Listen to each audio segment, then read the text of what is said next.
ফাতেমার চোখের মধ্যে পানি ঝরতেছে। নবী জিজ্ঞেস করে, ফাতেমা রে, কেন এইভাবে কান্দো? আমার নাতিরা কই?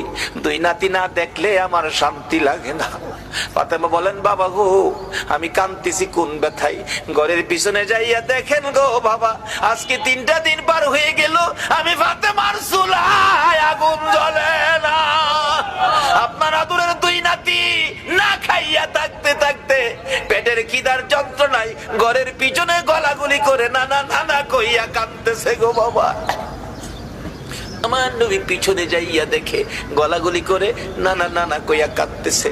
নানা গো, পেটের খিদা গো নানা, সহ্য করতে পারি না। আমার নবী বেরিয়ে গেলেন। ঘুরতে ঘুরতে যাইতে যাইতে একটা ইহুদির বাগানে আমার নবী চাকরি নিলেন। কুয়ার থেকে পানি উঠাবেন, গাছের গোড়ায় পানি দিবেন, পানি উঠাবেন, 1 বালতি পানি 8টা, 1 বালতি পানি 3টা করে খেজুর।